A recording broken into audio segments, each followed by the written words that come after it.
नमस्कार, मैं विष्णु उपाध्याय। हिंसक आंदोलन से नेपाल में हुए तख्ता पलट के बाद जो हालात बने हुए हैं उसे लेकर भारत भी एक्शन मोड में दिखाई दे रहा है, क्योंकि भारत और नेपाल के बीच 1751 किलोमीटर की खुली सीमा है जो भारत के 5 राज्यों से लगती है। नेपाल की अशांति का असर यहां किसी भी तरह से ना हो, इसके लिए खुफिया एजेंसियां और इंटेलिजेंस ब्यूरो पल पल नजर बनाए हुए हैं। खासकर देश का सबसे बड़ा राज्य उत्तर प्रदेश अलर्ट पर है, साथ ही अलर्ट पर हैं सीएम योगी, क्योंकि यूपी के 7 जिले नेपाल से सटे हैं। सीएम योगी ने किस तरह से बॉर्डर पर सुरक्षा व्यवस्था को पुख्ता करने के लिए बड़ा एक्शन लिया है और एक तगड़ा आदेश जारी किया है, वो भी आपको बताऊंगा। साथ ही आपको बताऊंगा कि अब नेपाल में सीएम योगी के उस पोस्टर की चर्चा क्यों हो रही है जो वहां कुछ महीने पहले हिंदू राष्ट्र वाले बड़े आंदोलन में देखने को मिला था। ऐसे में हर कोई यह भी जानना चाहता है कि क्या नेपाल में हिंदू राष्ट्र और राजशाही की वापसी होगी। सबसे पहले बात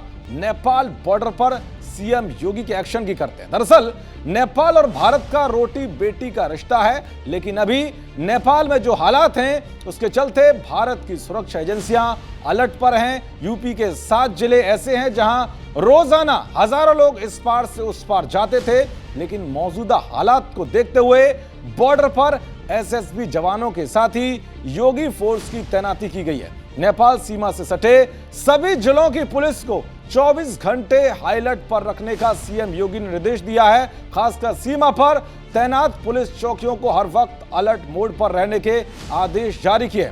अधिकारियों को आदेश दिए गए हैं कि अगर किसी भ्रामक या भड़काऊ पोस्ट की पहचान होती है तो तुरंत एक्शन लिया जाए। इसीलिए स्थानीय पुलिस के साथ साथ एसएसबी के जवान यहां लगातार पेट्रोलिंग कर रहे हैं। जो पर्यटक वापसी कर रहे हैं उनकी जांच की जा रही है।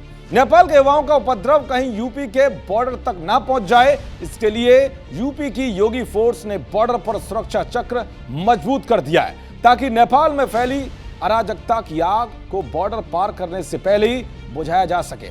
और सीएम योगी किस तरह से एक्टिव हैं, इस बात का अंदाजा अब इससे लगा सकते हैं कि जिस वक्त नेपाल में बवाल हो रहा था उस समय सीएम योगी खुद गोरखपुर में थे, जो नेपाल बॉर्डर से ज्यादा दूर नहीं है। अब बात करते हैं सीएम योगी को इस पोस्टर की जो चर्चाओं में बना हुआ है। दरअसल हाल ही में नेपाल में हिंदू राष्ट्र और राजशाही शासन के समर्थन में एक आंदोलन हुआ था। ये लोग नेपाल में हिंदू राष्ट्र की वापसी, राजशाही की वापसी को लेकर नारे लगा रहे थे। पूर्व राजा ज्ञानेंद्र के इस बड़ी रैली के दौरान सीएम योगी के पोस्टर भी दिखाई दिए।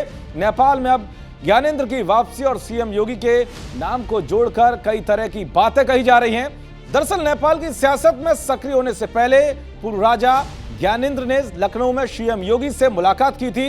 इस मुलाकात की एक तस्वीर भी मीडिया में सामने आई थी, लेकिन दोनों के बीच क्या बातचीत हुई इस बारे में ना तो ज्ञानेंद्र ने कुछ बताया और ना ही सीएम योगी ने कोई जानकारी साझा की। नेपाल में 81% आबादी हिंदू है, वहां योगी को एक आदर्श हिंदू नेता के रूप में देखा जाता है। नेपाली मीडिया ने इस मुलाकात को नेपाल में राजशाही की वापसी और हिंदू राष्ट्र की मांग से जोड़ा था। 16 साल पहले नेपाल दुनिया का एकमात्र हिंदू राष्ट्र हुआ करता था।